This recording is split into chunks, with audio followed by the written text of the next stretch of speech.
laksa-laksang mga bubuyog, hindi lang daw sa pukyutan kumakapit. Sweet na sweet din silang nakadikit sa mukha ng lalaking ito. Liguan yan guys, mga bubuyog. Sa dami nila, nagmistula na sila. Balbas. Parang bigote na, gumagalaw pa, Ayan, hindi matatanggal, ayan. Ang mga buhay na bubuyog, walang takot ding isinubo. Uy, tutoy lang makagawa nito. Tanawa. Shout out sa mga nag-request nito. Subo ko daw sa baba. Tingnan nyo, ayan, ayan. Gumagalaw pa, lumilipad nyo ba?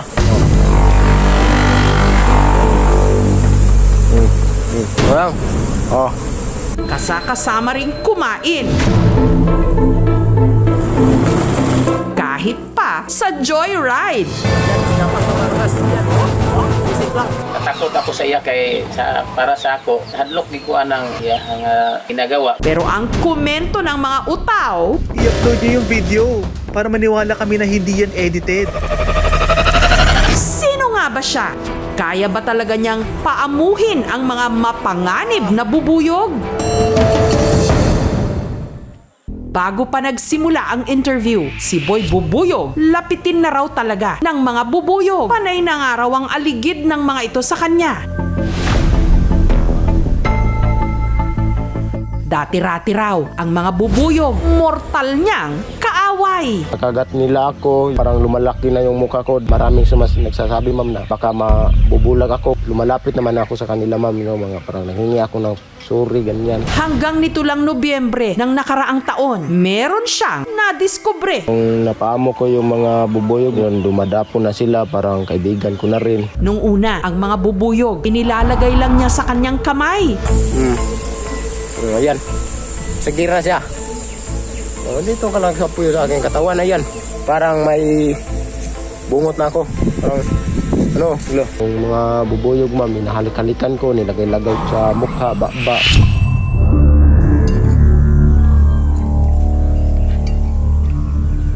Habang ako na may magtatrabaho ako, walis, yun, sumasama naman po, magkakapi ako, sama-sama sila, yun. Okay kayo.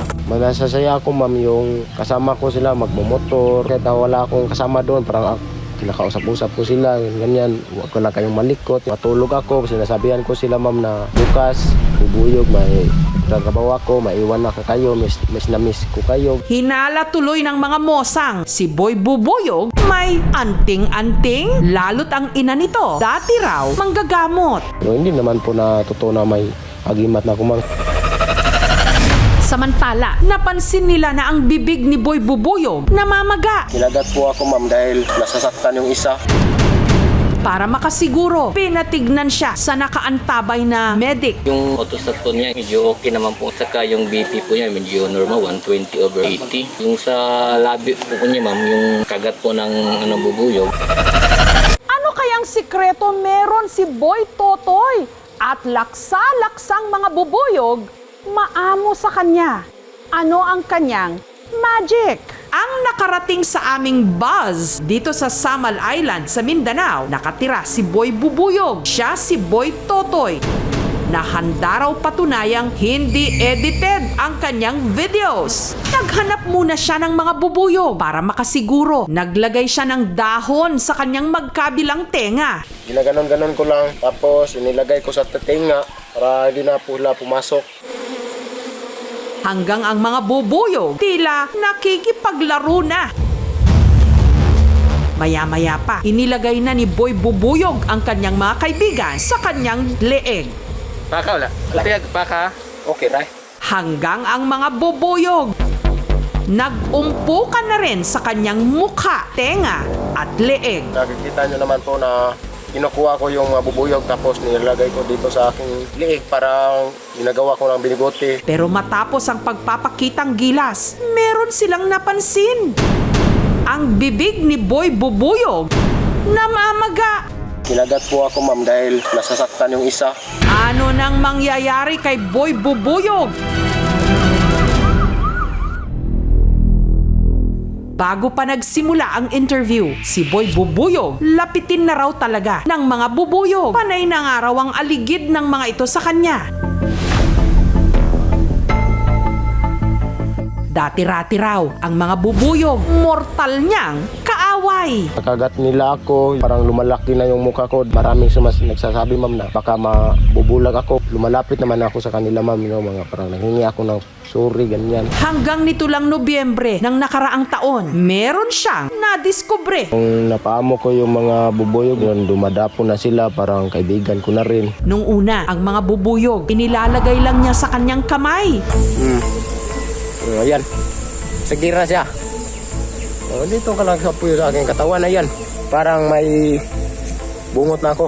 Parang, yung mga bubuyog ma'am, hinahalik-halikan ko, nilagay-lagay sa mukha, baba.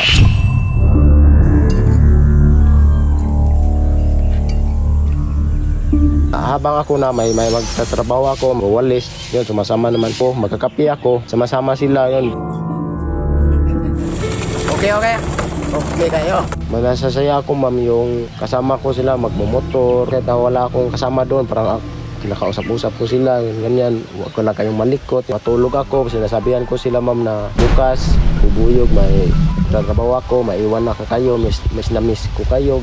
Nakagat ako magkaroon ako ng fever minsan. Malaki yung mata ko, bibig ko, kakalagnat. Para sa kanya normal na lang. Malaki rin daw ang naitulong sa kanya ng mga bubuyog dahil sa nakukuha nila ritong honey. Makakuha ako ng isang bote, binibinta ko ng 250. Minsan, pag dumadami yung mga honey nila, malaki yung kirakita ko. Hirap naman talaga kami. Katulong po ma'am, kasi tambal, ganun yung makabili. Hinala tuloy ng mga mosang si Boy Bubuyog may anting-anting, lalo't ang ina nito dati raw manggagamot. Pero hindi naman po na totoo na may agimat na kumang.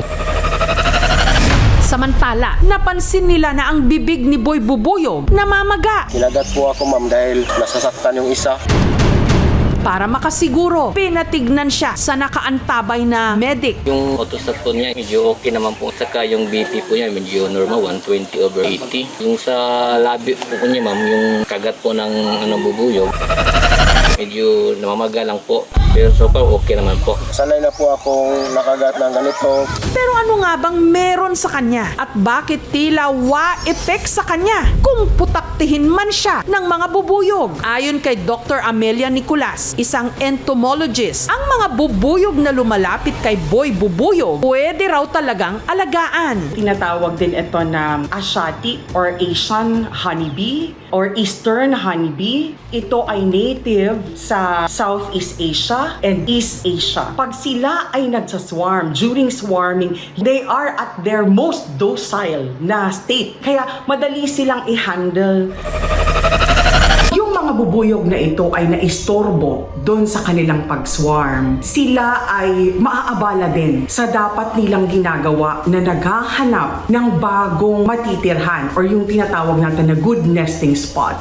Pag nangyari ito, hindi makakagawa yung mga worker bees ng brood combs, yung kung saan dito naglilay ng itlog yung queen. Huwag na po natin silang istorbohin, huwag natin silang galawin kasi yung disturbance ay may epekto sa kanila. Matagal na po kasi siya lagi nakakagat since bata pa siya. Dahil nun ay meron na tayong tinatawag na desensitization kung saan nasasanay na po yung katawan niya sa lason at dahil nun ay wala nang epekto sa kanya. Pero paalala pa rin ni Dr. Lu, Dapat hindi nila sadyain na magpapakagat sa bubuyog dahil sobrang pangit po ng effect nito sa katawan. Pwede po itong makakadulot ng ikakamatay ng tao dahil sa tinatawag nating anaphylactic shock. Advice din po na hahayaan lang po sila kung saan sila. Dapat hindi sila dinidisturbo po. Huwag nyo naman po akong gagayahin. Minamahal ko na talaga sila. Para ako naman talagang kaibigan ko na sila, turing kaibigan. akalain nyo ang samahan ni Boy Bubuyog at ng mga kaibigan niya sing tamis ng pulot.